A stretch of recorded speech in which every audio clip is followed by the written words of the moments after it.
ሰርግ ተሙሽራ በሄደችበት መኪና በሰርግ ተሙሽራ በመጣችበት መንገድ ለአንዲት እናት የልጇን አስክሬን መቀበል እጅግ በጣም ያማል፣ እጅግ ይከብዳል።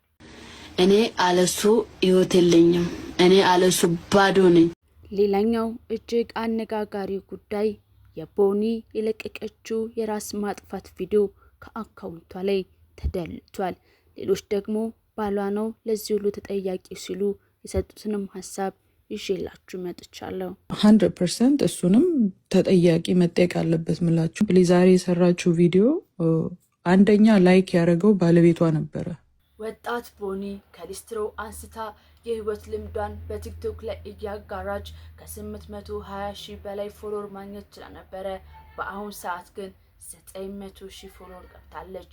ስለዚህ ጉዳይ ላወራላችሁ አይደለም፣ ላወራላችሁ የፈለኩት ግን እነዚህ ሁሉ ፎሎወርሶች በሞቷ ሰዓትና በመጨረሻው ሰዓት ግን ከጎኗ መቆም አልቻሉም። በመጨረሻው ሰዓት ላይ ራሴ ላጠፋ ነው፣ ይኸው ገመድ ያለው ታንቅ ያለው ልታነቅ ነው በሚል ቪዲዮዎቿ መሃል የሰጧት እጅግ ልብ የሚሰብሩ ኮሜንቶች በርካታ ህዝቦችን አሳዝነዋል። ከኮሜንቶቹ መካከል በጥቂቱ አንዳንዶቹን ላንብብላችሁ። ልሄድ ነው ስትል በሂጂ መንገዱን ጨርቅ ያርግልሽ የሚል የኦሮምኛ ትርጉም ያለው። ከዛም በማስከተል ደግሞ ከታች ስትደርሺ ደውይልን መንገዱ እንዴት እንደሆነ ታሳይናለሽ። እንዲሁም ደግሞ እጅግ ልብ የሚሰብሩ ደግሞ እድለኛ ነሽ በይቶሎ አፍጥኙ፣ ሰዓት የለሽም፣ ሰዓት አትግደይ፣ አፍጥኙ እያሉ የሞቷን ሰዓታቶች ሲያፈጥኑባት በኮሜንቶች ላይ እነዚህና መሰል አሳፋሪና አሳዛኝ ድርጊቶችን ተመልክቻለሁ። ኢትዮጵያውያን ልባቸው ሩህሩህ በሆነበት ቅን ልብ ባላቸውና ለብዙዎች መድረስ የሚታወቁ ኢትዮጵያውያን ባሉበት በፍቅር በምንገለጽበት በዚህ ሚዲያና በኢትዮጵያዊነት ባህላችን ግን ለዚች ወጣት የተቀየረባት ይህ እድል ያልሆነላት ለምንድን ነው? በሞቷ ሰዓት ሞታን ያፋጠናችሁት? እዚህ ጋር ያላችሁ ኮሜንታሮች እኔ በጥቂቱ እነዚህን አልኩ እንጂ ከዚህም የከፉ በጣም በርካታ ኮሜንቶችን ተመልክቻለሁ። ታዲያ እናንተ ልባችሁ ውስጣችሁ አሁን ምን እያላችሁ ይሆን? አስባችሁታል? ቀልድ መስሎ ያደረግናቸው ነገሮች ምን ያህል ዋጋ አስከፍለውን የአንዲት ወጣትን ነፍስ ወደ ሞት አፋፍ ወስዳችሁ አንደርድራችሁ ገደል ላይ ገፋችሁ። ልባችሁ ምን እያላችሁ ይሆን? ውስጣችሁ ምን እያላችሁ ይሆን? ስንቱን ታዘብነው በቦኒ ምክንያት። ታዲያ በዚህ ብቻ ግን አላበቃም።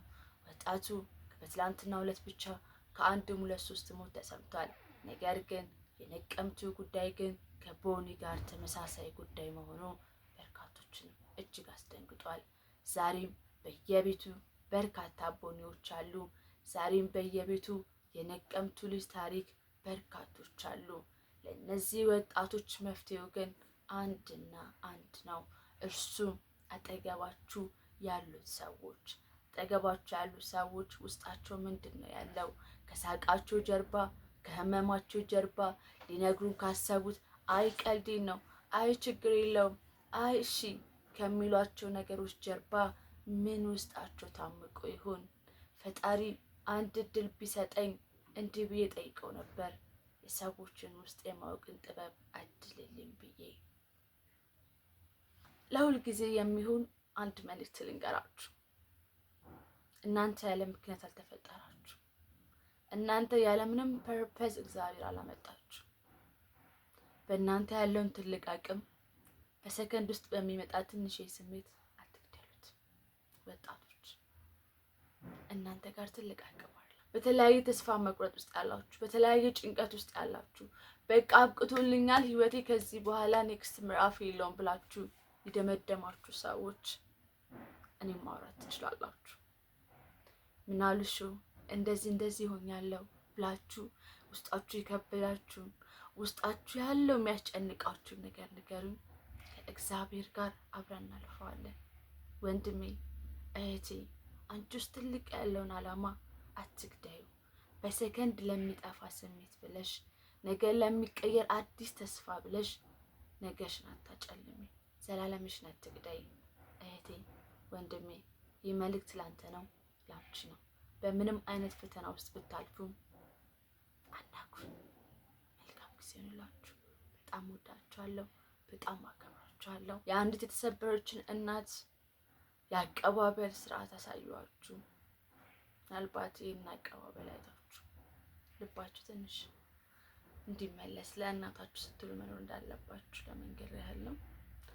ከዚህ በተጨማሪ እንግዲህ ቀብር ስነ ስርዓቷ ደግሞ ምን ሊሆን እንደሚችል ማሰብ ነው።